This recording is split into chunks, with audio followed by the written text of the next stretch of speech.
memberitahu jika terlambat. Yang ketiga, tidak menggunakan fasilitas kantor untuk kepentingan pribadi.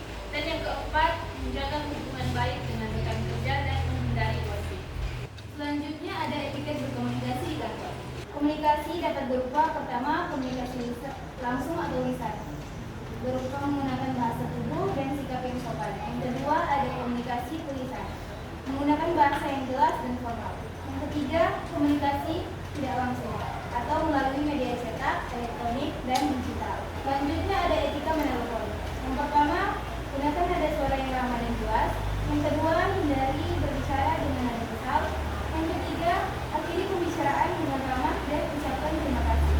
Yang keempat, jangan berbicara keluar-keluar agar efisien. Akhir, menerima tamu di kantor.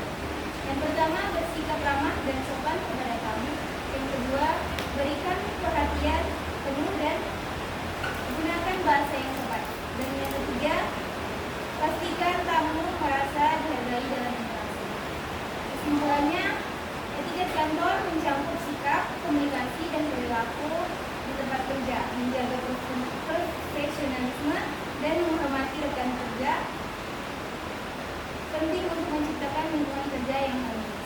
Sekian dari presentasi kelompok kami. Jika ada yang mau bertanya, silakan. Baiklah, saya dari kelompok bilang, saya akan memberikan pertanyaan bagaimana cara bersikap saat berbicara dengan atasan dibandingkan dengan rekan kerja selain. Baiklah, saya akan menjawab pertanyaan dari Fernanda Rani, yaitu bagaimana cara bersikap saat berbicara dengan atasan dibandingkan dengan rekan kerja selevel.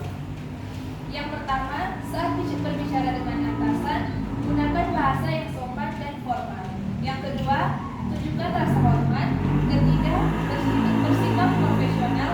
Dan yang keempat, tunjukkan sikap proaktif dan solutif.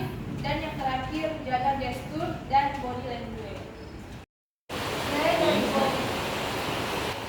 Saya dari kelompok 5 ingin bertanya, mengapa etika kantor penting dalam lingkungan kerja? Yang kedua, saya akan menjawab pertanyaan dari Rela Gato, yaitu mengapa etiket kantor penting dalam lingkungan kerja. Yang pertama, membangun hubungan yang baik dengan rekan kerja. Dan yang kedua, meningkatkan profesionalisme. Yang ketiga, menghindari konflik. Yang keempat, meningkatkan produktivitas. Yang kelima, menjaga citra perusahaan. Dan yang terakhir, memudahkan komunikasi. Saya dari kelompok 7 ingin bertanya, dalam komunikasi yang baik, bagaimana cara menyampaikan pendapat atau kritik tanpa terkesan kasar? Saya akan menjawab pertanyaan dari Sanya Mafa. Dalam komunikasi yang baik, bagaimana cara menyampaikan pendapatan atau kritik tanpa terkesan kasar? Yang pertama, gunakan nada dan bahasa yang sopan. Yang kedua, gunakan pendekatan atau sandwich. Yang ketiga, fokus pada masalah bukan orangnya. Yang keempat, gunakan fakta bukan emosi. Yang kelima, gunakan bahasa tubuh yang mendukung. Keenam, berikan solusi bukan sekedar kritik. Baik, saya dari kelompok 3 akan bertanya mengenai apa saja faktor yang perlu diperhatikan agar dapat berbicara dengan baik. Baiklah, saya akan menjawab pertanyaan dari Riel Sadalapan, kelompok 3. Apa saja faktor yang perlu diperhatikan agar dapat berbicara dengan efektif? Yang pertama, kejelasan atau clarity.